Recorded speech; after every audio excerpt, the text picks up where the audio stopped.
नमस्कार, मैं हूं श्रद्धा। आप देख रहे न्यूज 18 मध्य प्रदेश छत्तीसगढ़ बुलेटिन की शुरुआत करेंगे। धार में पूर्व मंत्री उमंग सिंघार ने बड़ा बयान दिया है। उन्होंने कहा कि मुझे भी मिला था 50 करोड़ का ऑफर और मंत्री पद का ऑफर भी मिला था।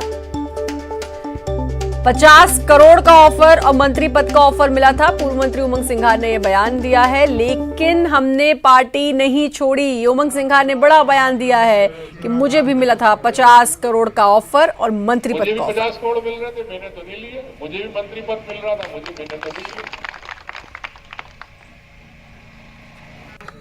मुझे भी 50 करोड़ मिल रहे थे, मैंने तो नहीं लिए। मुझे भी मंत्री पद मिल रहा था, मैंने तो नहीं लिया।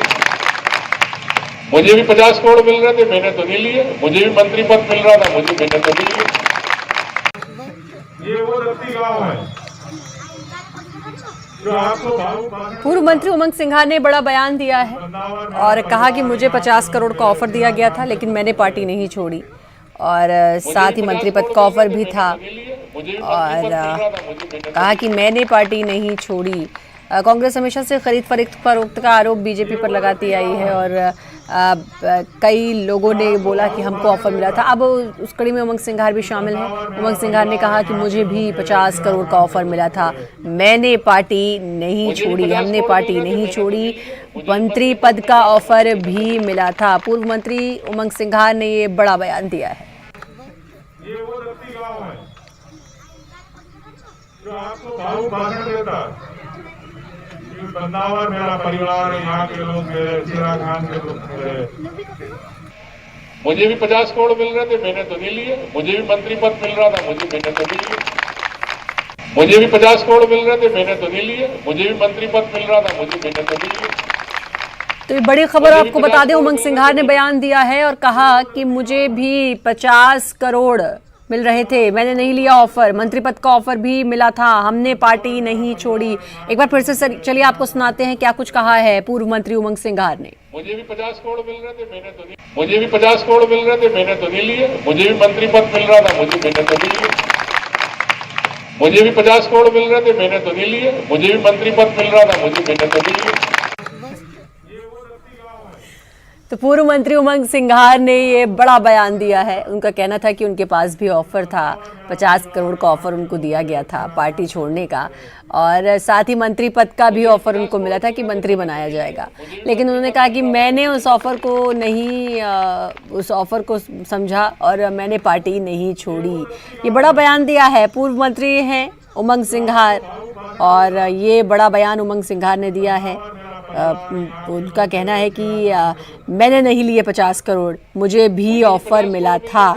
कमलनाथ की सरकार में मंत्री रह चुके हैं उमंग सिंघार और वन मंत्री रह चुके हैं, और उन्होंने कहा कि 50 करोड़ का ऑफर उन्हें भी मिला था, लेकिन उन्होंने पार्टी नहीं छोड़ी। ये कहा है पूर्व मंत्री उमंग सिंघार ने। नवीन हमारे साथ, हमारे संवाददाता जुड़ गए हैं। नवीन, बड़ा बयान दिया है पूर्व मंत्री ने 50 करोड़ के ऑफर का। जी हाँ संस्था, बिल्कुल बताना चाहूंगा कि बदनावर उपचुनाव को लेकर राजनीतिक सरगर्मियां जो है काफी तेज हो गई है। दोनों ही पार्टी के नेता जो है लगातार चुनाव में डटे हुए हैं और जो है इसमें जो है सब तरह के बयान भी सामने आ रहे हैं। पूर्व मंत्री उमंग सिंघार ने बिडवाल में एक बयान दिया है कि उन्हें भी 50 करोड़ का ऑफर मिला था और मंत्री पद का ऑफर उन्हें भी मिला था, लेकिन उन्होंने ये ऑफर ठुकरा दिया, ग्रहण नहीं किया। और उन्होंने जो है राजवर्धन सिंह दत्ती गांव को लेकर निशाना साधते हुए कहा है कि वो जो है सांप को बोले कितना ही कुछ भी करो लेकिन वो डसने से नहीं छोड़ता है। इस टाइप के विवादित बयान भी उन्होंने दिए हैं। तो कुल मिलाकर कहा जा सकता है कि राजनीतिक सरगर्मियां जो है वो चरम पर हैं। जी श्रद्धा। बिल्कुल, और ये पहली दफा नहीं है जब ये बात किसी भी कांग्रेसी ने कही हो कि ऑफर मुझे मिला था। इससे पहले भी कई इस तरीके के बयान सामने आए हैं और आज पूर्व मंत्री ने ये बयान दिया है, यानी कि सीधा सीधा कहने का मतलब कि मुझे भी खरीदने की कोशिश की गई थी। जी हाँ, बिल्कुल इस टाइप के बयान जो है डॉक्टर हीरालाल हलावा ने भी इस टाइप का बयान दिया था और कांग्रेस के धर्मपुरी के विधायक है पाचीलाल मेड़ा, उन्होंने भी इस टाइप का बोला था। रोकना चाहूंगी नवीन आपको। भूपेंद्र गुप्ता हमारे साथ जुड़ चुके हैं, कांग्रेस प्रवक्ता हैं। भूपेंद्र जी, पूर्व मंत्री उमंग सिंघार ने कहा कि उनको भी 50 करोड़ का ऑफर मिला था। भूपेंद्र जी, पूर्व मंत्री उमंग सिंघार ने कहा ऑफर मिला था। भूपेंद्र जी, सुन पा रहे हैं आप मुझे?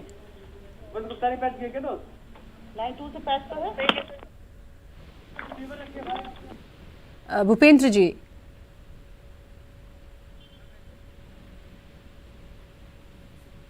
चलिए फिर से जुड़ने की कोशिश करेंगे। और उपचुनाव बेहद नजदीक है।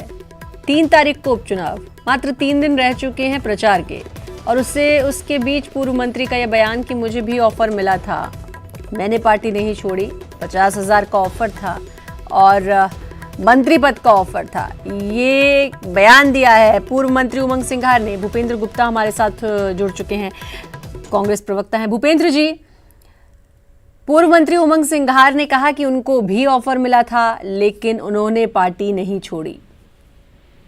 हाँ, तो वो निश्चित रूप से उन्हें ऑफर दिया गया होगा, तो वो इस बात को कह रहे हैं और मुख्यमंत्री जी इसको डिनाई करें अगर उन्होंने नहीं किया। हमारे जो एक विधायक हैं परमार जी, उन्होंने तो ये आरोप लगाया था कि उनको भी ऑफर दिया गया था इतने करोड़ का, और जो है उन्होंने कहा था कि महाकाल जी पर आकर हाथ रखकर कसम खा ले कि उन्होंने मुझे ये ऑफर नहीं दिया था। तो आज तक मुख्यमंत्री जी उसका जवाब क्यों नहीं दे रहे हैं? चले जाएं महाकाल और वहां पर दूध का दूध पानी का पानी हो जाएगा। लेकिन बड़े दिन बाद खुलासा किया उमंग सिंघार ने। देखिए, समय समय की बात है। आज भारतीय जनता पार्टी कह रही है कि उन्होंने जो है किसी को कोई ऑफर नहीं दिया, फ्री में जो है सारे लोग जो है आत्म बलिदान करने उनके पास आए हैं, तो इस बात का जवाब लोग दे रहे हैं।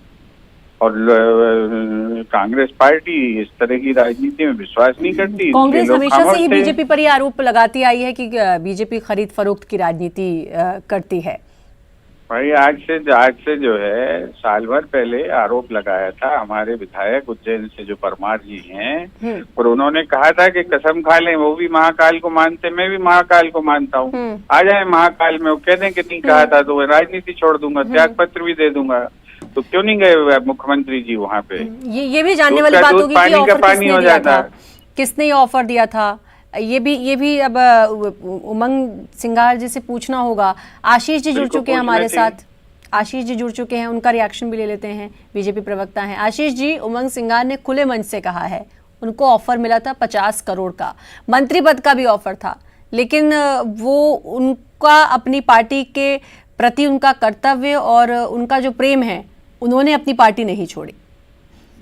देखिए, उमंग सिंघार जी ऐसा कह के एहसान कर रहे हैं कमलनाथ दिग्विजय पे, मुझे नहीं मालूम, परंतु मुझे तो उमंग सिंघार का वो वक्तव्य भी याद है जिसमें उन्होंने दिग्विजय सिंह को ब्लैकमेलर कहा था, शराब माफिया कहा था और पर्दे के पीछे सरकार चलाने वाला कहा था।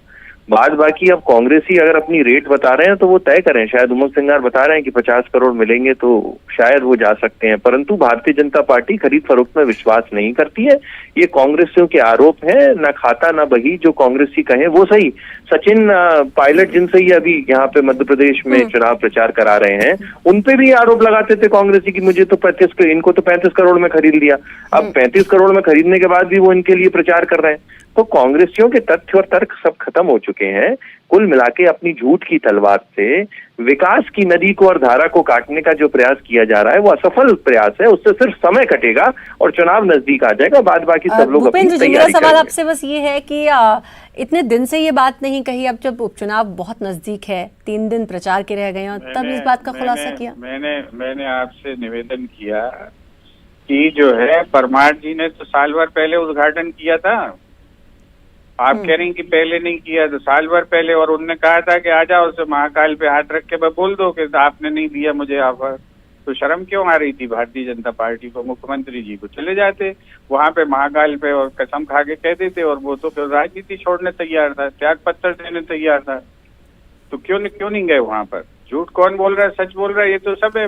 महाकाल से डरते हैं तो वहाँ तो झूठ बोल नहीं पाएंगे। यहाँ पे जो है लफाजियां करते रहते हैं, सड़े 4-5 डायलॉग याद कर लेते हैं और वही बात मिलाकर उपचुनाव बेहद नजदीक है और उससे पहले बयानबाजियों की उम्मीद की ही जा रही थी, और इस तरीके की बयानबाजियां और ये जो अब उमंग सिंघार के बड़े बयान, इस तरीके के बयानों की उम्मीद की जा रही थी, वैसे बयान आ भी रहे हैं। खैर, अब देखना होगा उपचुनाव में क्या कुछ होता है, और वो तो 10 नवंबर को पता चलेगा। बहुत बहुत शुक्रिया आप दोनों का जुड़ने के लिए। नवीन, आपका भी बहुत बहुत शुक्रिया तमाम जानकारी देने के लिए। और उमंग सिंघार का विवादित बयान, राजवर्धन दत्ती गांव को कहे अपशब्द, जिस सांप को पाला उसी ने डसा। राजवर्धन दत्तीगांव को अपशब्द कहे हैं। कहा कि जिस सांप को पाला उसी ने डसा। उमंग सिंघार ने एक विवादित बयान भी दिया है और राजवर्धन दत्तीगांव को अपशब्द कहे। कहा कि जिस सांप को पाला उसी ने डसा। पूर्व मंत्री उमंग सिंघार ने ये बयान दिया। क्या आप कभी सांप को पालते हो? नहीं पालते। वो सांप को पालोगे तो क्या होगा? काटेगा। 15 साल से पाल रहे थे, 25 साल से पाल रहे थे। हमारे जगदीश भाई बता रहे और आखिरी में जिस घर के नीचे पड़े हुए, जिस पेड़ के नीचे पड़े हुए, कांग्रेस के पेड़ के नीचे, उसी घर के आदमी को कांग्रेस पार्टी को काट।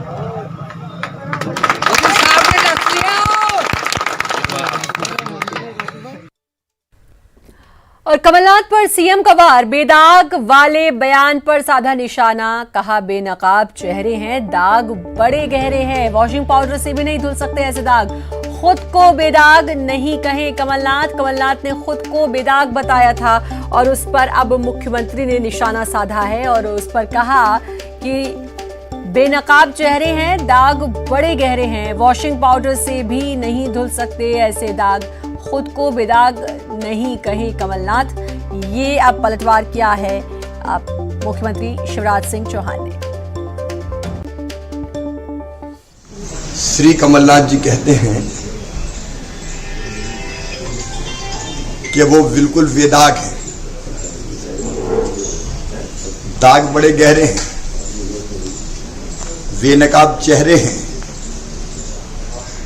अगर दुनिया भर के वॉशिंग पाउडर भी ले आए तो वो दाग धुल नहीं सकते और इसलिए कम से कम अपने आप को बेदाग ना।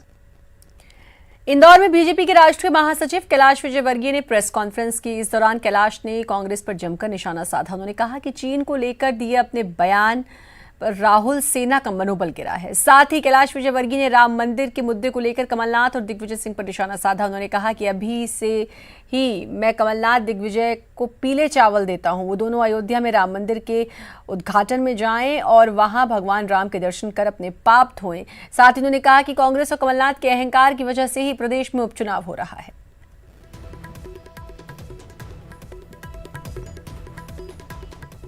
ऐसी राजनीतिक दल जो कि देश का सबसे पुराना दल है, जो ये दावा भरता है कि इस देश को स्वतंत्रता हमने दिलाई, उसके नेता अगर इस प्रकार की बयानबाजी करे जिससे देश की सेना का मनोबल गिरे। यदि चाइना की सेना अंदर घुस गई तो ये प्रधानमंत्री जी के ऊपर हमला नहीं है, ये देश की सेना का मनोबल गिराने वाला बयान है। मैं सिर्फ कांग्रेस के नेताओं से पूछना चाहता हूं कि मोदी जी से राजनीतिक प्रतिद्वंद्विता हो सकती है, विचारधारा का अंतर हो सकता है, पर कांग्रेस के ये बयान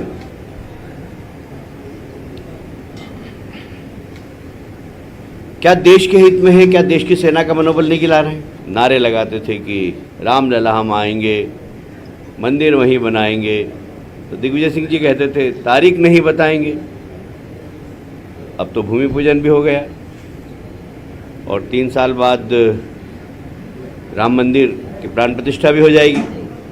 मैं तो अभी से कमलनाथ जी, दिग्विजय सिंह जी और पूरी कांग्रेस को पीले चावल दे देता हूँ कि आए और वहाँ पर राम मंदिर का दर्शन करें और अपने जो पाप हुए हैं उनसे उसके लिए क्षमा मांगे, जिससे अगला जीवन का उनका कल्याणकारी हो जाएगा। ये उपचुनाव यदि हुए हैं कमलनाथ जी, तो सिर्फ अगर एक लाइन में मैं उत्तर दूं तो कमलनाथ जी, आपके अहंकार और जनता के साथ की गई गद्दारी के कारण। आप गद्दार किसको कह रहे हैं? जो खुददार थे उन्होंने कांग्रेस छोड़ी है। इंदौर में उपचुनाव से पहले बीजेपी के राष्ट्रीय महासचिव कैलाश विजयवर्गीय अलग अंदाज में दिखी। कैलाश यहां मूंछों पर ताव देते नजर आए। इस दौरान उन्होंने 28 सीटों में से 28 सीटें जीतने का दावा किया।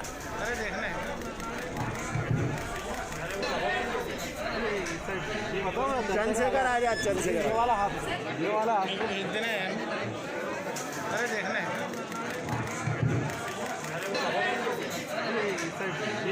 चंद्रशेखर आजाद चंद्रशेखर ये वाला हाथ भेज देना है। सांवेर के कांग्रेस समर्थक बबलू यादव पर जानलेवा हमले की धारा लगाए जाने और कांग्रेस नेताओं पर झूठी एफआईआर दर्ज करने को लेकर डीआईजी ऑफिस में प्रदर्शन करने पहुंचे पूर्व मंत्री जीतू पटवारी, विधायक संजय शुक्ला समेत 21 नेताओं पर छोटी ग्वाल टोली थाना पुलिस ने नामजद एफआईआर दर्ज कर ली है। इनके अलावा करीब 200 कार्यकर्ताओं के खिलाफ 188, 269 और 52 के तहत मामला दर्ज किया गया है। टीआई संजय शुक्ला के मुताबिक आरोपित कांग्रेस नेता बगैर अनुमति विरोध प्रदर्शन करने पहुंचे और कलेक्टर के आदेशों का उल्लंघन करने और प्रदर्शनकारियों ने ना तो मास्क लगाया हुआ था, ना शारीरिक दूरी का पालन किया। वीडियो के फुटेज के आधार पर 21 को नामजद आरोपी बनाया गया है। आपको बता दें, कांग्रेस के इस प्रदर्शन के दौरान जीतू पटवारी के एडिशनल एसपी राजेश रघुवंशी से जमकर बहस हुई थी।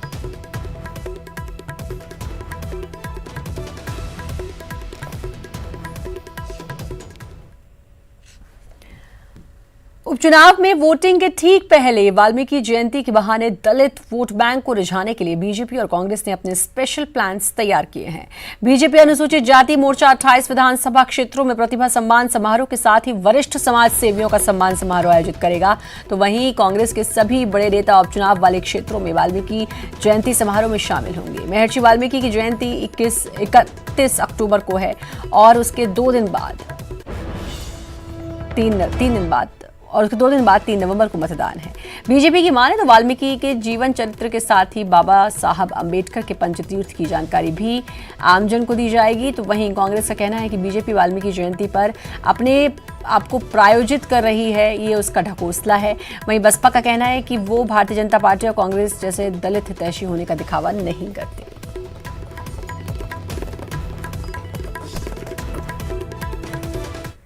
वो हमारे समाज की हमारे आराध्य देव हैं और उनका प्रकटोत्सव बड़ी धूमधाम से पूरे मध्य प्रदेश में हर जिले में मनाया जाएगा। अनुसूचित जाति मोर्चा ने इसकी बहुत भारी भरकम तरीके से पूरी तैयारी कर ली है और 28 विधानसभाओं में विशेष फोकस रख करके वहाँ पर बड़े स्तर पर यह कार्यक्रम का आयोजन किया जाएगा। इसमें उनका जो जीवन चरित्र है उसकी जानकारी आम जन को हम लोग देंगे, साथ ही साथ जो है प्रतिभा का सम्मान का कार्यक्रम भी रख रहे हैं। बसपा तो क्या है, आयोजनों में विश्वास नहीं रखती, क्योंकि बसपा का जो पंपलेट रहता है, बसपा का होर्डिंग बैनर, चुनाव हो या कुछ भी हो, संत महापुरुषों के फोटो आपको बसपा के पंपलेट पे भी नजर आएंगे, होर्डिंग पे भी। तो संत महापुरुषों का सपना साकार करना ही बसपा का एक लक्ष्य है। वक्त ब्रेक का, जल्द हाजिर। ब्रेक के बाद एक बार फिर से आपका स्वागत है और जगदलपुर से इस वक्त की बड़ी खबर, कारोबारी संतोष जैन की हत्या। कोडेनार थाना क्षेत्र के रायकोट में मिली लाश, कारोबारी के शरीर पर मिले चोट के निशान। 27 अक्टूबर से लापता थे व्यापारी, परिजनों ने दर्ज कराई थी गुमशुदगी की रिपोर्ट। पुलिस फिलहाल मामले की जांच में जुटी है। तो कोडेनार थाना क्षेत्र में लाश मिली है। आपको बता दें, कारोबारी संतोष जैन की हत्या हुई है और शरीर पर चोट के निशान भी मिले हैं। 27 अक्टूबर से लापता थे व्यापारी। विनोद हमारे साथ, हमारे संवाददाता जुड़ चुके हैं। विनोद, 27 अक्टूबर से व्यापारी लापता थे, आज लाश मिली है। बिल्कुल श्रद्धा, और जैसा कि बताया जा रहा है कि 27 अक्टूबर से वो लापता थे और उसके बाद परिजनों ने जो शहर का बोधघाट थाना है वहां पर रिपोर्ट भी दर्ज कराई थी गुमशुदगी की। और फिर उसके बाद ऐसा पता चला सूत्रों से, हालांकि परिजन और अभी पुलिस इस मामले पर कुछ भी बोलने से बच रहे हैं, लेकिन सूत्र जो बता रहे हैं कि व्यापारियों के परिजनों को फोन आया था जिसमें 5 लाख के फिरौती की मांग भी की गई थी। हालांकि स्पष्ट नहीं है ये मांग किसके द्वारा की गई थी, किसका फोन आया था, ये अभी बताया नहीं जा रहा। और उधर पुलिस भी चुप्पी साधे हुए है, क्योंकि सकते में है शहर में इस तरह की घटना होना और व्यापारी का शव जो है उसके हाथ बंधे हुए हैं, शरीर पर चोटों के निशान हैं। उससे प्रथम दृष्टया यही माना जा रहा है कि हत्या की गई है व्यापारी की। अब ये फिरौती को लेकर के हत्या की गई है, किस मामले पर ये हत्या की गई है जो स्पष्ट नहीं है, जांच का विषय है। फिलहाल लाश को कब्जे में लिया है, उसे पीएम के लिए भेजा है और वहां पर एसपी से लेकर तमाम जो पुलिस के आलाधिकारी हैं मौजूद हैं घटनास्थल पर और जांच की जा रही है। कुल मिलाकर ये कह सकते हैं कि राजधानी में जिस तरह की परिस्थितियां निर्मित हो रही है क्राइम बढ़ने की, कमोवेश वैसी स्थिति अब जगदलपुर शहर में भी दिखाई दे रही है। जी, बहुत बहुत शुक्रिया विनोद आपका तमाम जानकारी देने के लिए।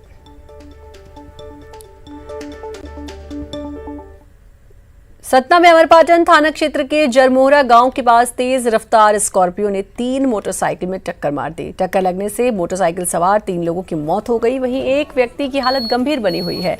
मोटरसाइकिल में टक्कर मारने के बाद नेशनल हाईवे 30 पर महर की तरफ से भाग रहे स्कॉर्पियो सवार को पुलिस ने पकड़ने की कोशिश की, लेकिन चालक गाड़ी छोड़कर फरार हो गया। मोटरसाइकिल को मारा है क्या?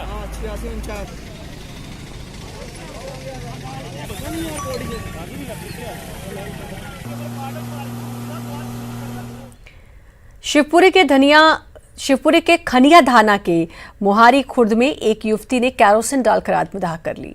युवती के पिता की माने तो कुछ महीने पहले बेटे के हाथों एक बच्चिया की मौत हो गई थी। बच्चिया की मौत के बाद पंचायत हुई और अभिषेक कराकर भंडारा कराने की बात कही गई। पंचायत के आदेश के बाद अभिषेक और भंडारा कराया गया। उसके बाद भी गांव के लोग परिवार को प्रताड़ित करते रहे। मंगलवार को भी परिवार से मृतक युवती कन्या भोज में गई थी, जहां नाथूराम शास्त्री ने युवती को गाली देकर कन्या भोज से भगा दिया।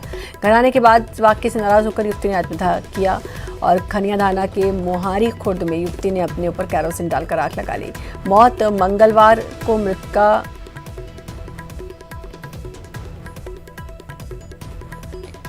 युवती गांव में ही कन्या भोज में गई थी और वहां उसको प्रताड़ित किया गया था।